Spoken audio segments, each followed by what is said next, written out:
سڵاو ڕێز بۆیەوە بینەرانی خۆشەویستی تەلەڤیزیۆنی کۆمەڵا بە یارمەتی هاوڕێیانی هاوکار ماتوونێتەوە خزمەتان بۆ پێشکەشکردنی گەشتی هەواڵەکانی ئەمڕۆی یەکشەمە. سەرەتا سەردێڕی چەند هەواڵ.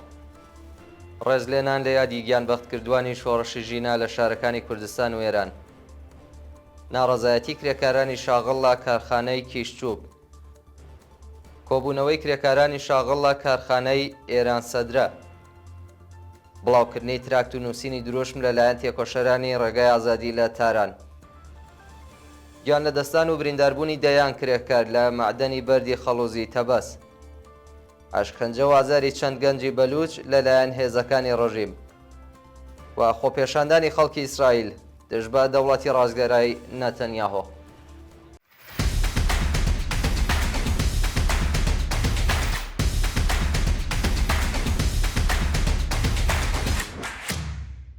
درێژێ هەواڵەکان. ڕێز لێنان لە یادی گیانبەختکردوانی شۆڕشی ژینا لە شارەکانی کوردستان و ئێران. ڕۆژی شەمە 31 خەرمانان بنەماڵەی گیانبەختکردوانی شۆڕشی ژینا لە شنۆ، کەرەج و دێهدەشت هاوکات لەگەڵ دوهەمین ساڕۆژی بزوتنەوەی ژیان ئازادی لەسەر مەزاری ئازیزانیان کۆبوونەوە و ڕێزیان لە بیرەوەرەکانیان گرت. بە پێی ویدیۆ وێنانەی لە تۆڕە کۆمەڵاتیەکان بڵاوکراوەتەوە بنەماڵەی ئەمین معریفەت لە شاری شنۆ لە دووهەمین ساڵوەگەری گیانبەختکردنیدا لەسەر مەزاری مەراسمێکیان بەڕێوە بردووە و لەلایەن ئازادی خوازانی ئەو شارەوە پێشوازی لێکراوە. بەشداربووانی ئەو مەراسمە وێڕای ڕێزگرتن لە یادی هەموو گیانبەختکردوانی شۆڕشی ژینا پەیمانیان لەگەڵ ئاواتەکانیان نوێ کردەوە. لەلایەکی دیکەوە بنەماڵەی ڕۆزبیە خادمیان گەنجی کوردی خەڵکی سۆنخۆڕ و دانیشتووی کەرەج کە لە سەردەمی شۆڕشی ژینا بە فیشەکی سەرکوتگەران گیانی بەخت کرد بوو هاوڕێ لەگەڵ بنەماڵە دادخوازەکانی کەرەج مەراسمێکیان بۆ ڕێزنێنان لە یادی قوربانیانی سەرکوتی ڕژیم بەڕێوە بردووە. هەروەها لە دێهدەشت کۆمەڵێک لە ئازادی خوازان هاوڕێ لەگەڵ بنەماڵەی پێدرام ئازەرنووش لەسەر گڵکۆیە و گیانبەخت کردووە کۆبوونەوە و بەڵێنیاندایە درێژە بە ڕێگای پیرۆزی بدەن. ناڕەزایەتی کرێکارانی شاغڵ لە کارخانەی کیشچوب. ڕۆژی شەمە 31 خەرمانان 1403 هەتاوی کرێکارانی شاغڵ لە کارخانەی کیشچوب بۆ جارێکی دیکە دژبە نەدانی داخوازیەکانیان کۆبوونەوە. بە پێی زانیاریەکان سەوسی کارگەی بە پێشینەی 10 ساڵ لە کارخانەی کیشچوب کار دەکەن و ماوەی 3 مانگە حەقدەستیان وەرنەگرتووە. پێشتریش کرێکارانی ئەو کارخانە لە ئاسنەدانی داخوازیەکانیان ناڕەزایەتیان دەربڕی بوو، بەڵام بەڕێوەبەرانی شرکەت هیچ بایەخێکیان پێ نەدابوو. بە وتەی کرێکاران 80 کرێکاری شاغڵ لە بەشێکی دیکەی و کارخانەش ماوەی 2 مانگە حەقدەستیان وەرنەگرتووە و ڕۆژی ڕابردوو لە بەردەم دەفتەری شرکەت ناڕەزایەتیان دەربڕیوە. کۆبوونەوەی کرێکارانی شاغڵ لە کارخانەی ئێران سەدرا. ڕۆژی شەمە 31 خەرمانان کرێکارانی شاغڵ لە کارخانەی ئێران سەدرا لە ناڕەزایەتی بە نەدانی حەقی بیمەکانیان لە ڕێکخراوی تامینی ئیجتیماعی کۆبوونەوە. بە پێی راپۆرتەکان 680 کرێکاری شاغڵ لە کارخانەی ئێران سەدرای بوشێر ماوەی 2 مانگە حەقدەست و بیمەیان پەرداخت نەکراوە و تووشی کێشەی مەعیشەتی و دەرمانی بوون. کرێکارانی ناڕازی ڕۆژی ڕابردوو هۆشداریاندایە بەرپرسانی شرکەت و ڕایانگەیان کاگەر داخوازیەکانیان جێبەجێ نەکرێت بە تەواوەتی ماندەگرن. بڵاوکردنی تراکت و نووسینی درۆشم لەلایەن تێکۆشەرانی ڕێگای ئازادی لە تاران. بەپێی ئەو وێنەوەی دوانەی بەدەستمان گەیشتووە کچان و کوڕانی شۆڕژێڕی تاران لە درێژەی بزوتنەوەی شۆڕشی ژن ژیان ئازادی سەدان تراکتیان لە نێو شەقامەکانی شاردا بڵاو کردێتەوە. دیواری شارەکانیان بە دروشمی دژ بە حکوومەت نەخشاندووە.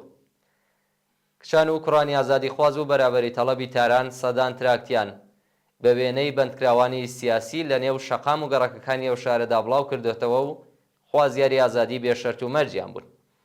هەروەها دیوارەکانی ئەو شارە بە دروشمەکانی تەنیا ڕێگەی ڕزگاری شەقامە و نە لەبیر دەکەین و نەدەبەخشین نەخشێنراوە و گەنجانی شۆڕژگەر داوایان لە خەڵکی ئێران کردووە بۆ گەشتن بە ئامانجەکانی شۆڕشی ژینا یەکگرتوو بمێننەوە و درێژە بە خەبات بدەن.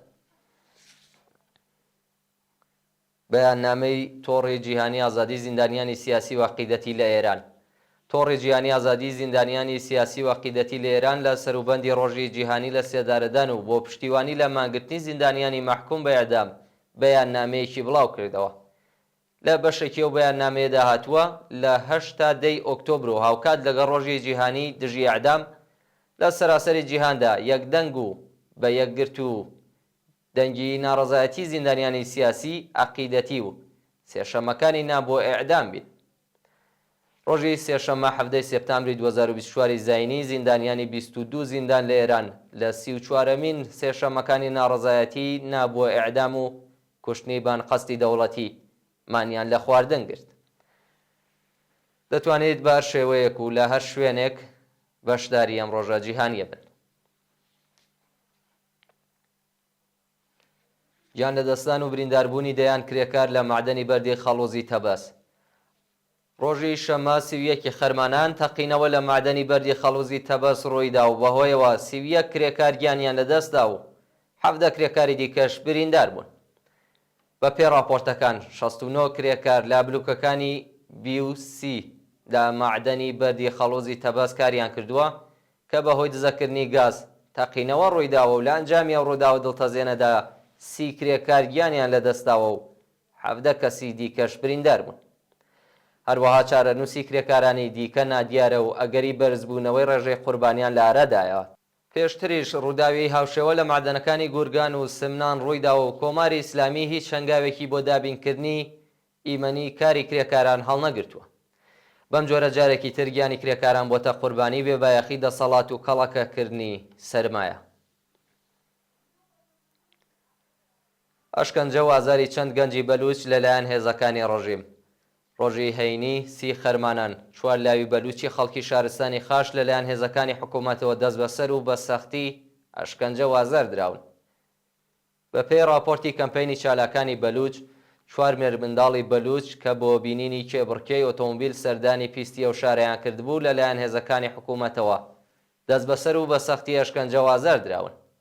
ناسناوی ئەو 4 بریندارە تەمەن 15 ساڵە بریتیە لە حامد شەهنەوازی، تەها شەهنەوازی، حسام شەهنەوازی و مەیسەم شەهنەوازی و ئێستا لە نەخۆشخانە و لە ژێر چاودێری پزیشکیدا. کوژران و برینداربوونی دوو شارۆمەند بە تەقەیەزەکانی ڕژیم لە بەلوچستان.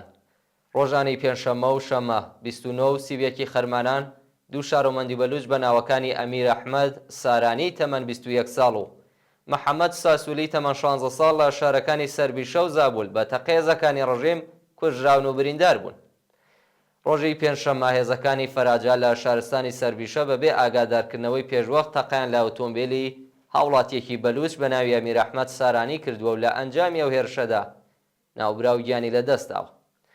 لەلایەکی دیکەوە ڕۆژی شەممە مێرمنداڵێکی جوتیاری بەلوچ بە ناوی محەممەد ساسوولی تەمەن 16 ساڵ لەلایەن هەنگی مەرزی زابولەوە تەقەی لێکراوە و ئێستا لە بەشی ئایسیوی نەخۆشخانە خەوێندراوە. گیانبەختکردنی 3 سوختبەری بەلوچ بە تەقەیەزەکانی ڕژیم. ڕۆژی شەممە 31 خەرمانان 3 سوختبەری بەلوچ لە شارەکانی قەلعەگەنج، بەم و ئێرانشار بە تەقەی ڕاستەوخۆی هێزەکانی ڕژیم گیانیان بەخت کردووە. بە پێی راپۆرتی حاڵوەش سوختبەرێکی تەمەن 19 ساڵ بە ناوی ئەمیر عەلی ڕەحمانی خالس پاش تەقەیەزەکانی ڕژیم لە شارستانی قەلعەگەنج ئۆتۆمۆبیلەکەی وەرگەڕاوە و گیانی لەدەستداوە. لەلایەکی دیکەوە سوختبەرێکی دیکە کە ناسنەوی هێشتا ئاشکرا نەکراوە بە دەستڕێژی گولەی سەرکوتگەرانی کۆماری ئیسلامی لە ئێرانشار گیانی بەخت کردووە. لە شارستانی بەم هەروەها سوختبەرێکی تەمەن 22 ساڵ بە ناوی عەلی دەستی بە دوای تەقەیەزەکانی ڕژیم ئۆتۆمبیلەکەی ئاگری گرتووە و بەهۆیەوە گیانی لەدەستداوە.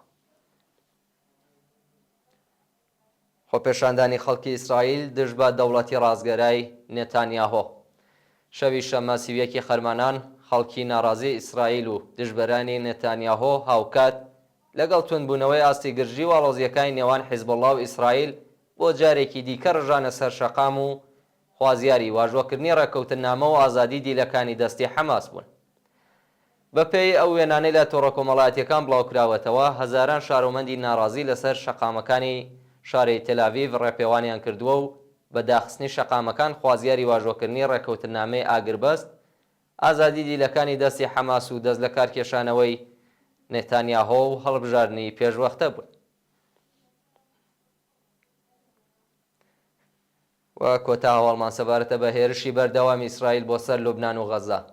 ڕۆژی شەمە سیویەکی خەرمانان سەدان موشک لەلایەن حیزبوڵای لوبنانەوە بە ئاراستەی شارەکانی ئیسرائیل تەقێنرا و لە وەڵامدا بن کە موشکیەکانی ئەو گروپە لەلایەن ئەرتەشی ئیسرائیلەوە بە چڕی بردومان کرا. هاوکات لەگەڵ شەڕی ئیسرائیل حیزبوڵا فڕۆکەکانی ئیسرائیل مەدرسەیەکیان لە غەزە بردومان کرد و بەهۆیەوە 17 فەلەستینی گیانیان لەدەستا. بە پێی ئاماری وەزارەتی بێداشتی غەزە ڕێژەی قوربانیانی شەڕی نێوانە و گروپە و ئیسرائیل گەیشتۆتە 41,000 کەس و بە هەزاران کەس بریندار و کەمەندان بوون. لەلایەکی دیکەوە حیزبوڵای لوبنان بۆ قەرەبووکردنەوەی کوژرانی فەرماندەکانی لە ئێرشی ئاسمانی ڕۆژی هەینی سەدان موشکی باراستەی شارەکانی ئیسرائیل تەقاندووە و لە وەڵامدا فڕۆکەکانی ئیسرائیل بنکەکانی ئەو گروپیان لە باشووری لوبنان بە سەختی بردومان کرد. شایانی باسە کە گیانیەکانی هێرشەکانی شەوی ڕابردوو تا بە ئێستا ناڕوونە. بەڵێ بینەرانی خۆشەویست، گەشتی هەواڵەکانی ئەمڕۆتان پێشکەش کرا. کات و ساتێکی خۆش بۆ هەموو لایەکان.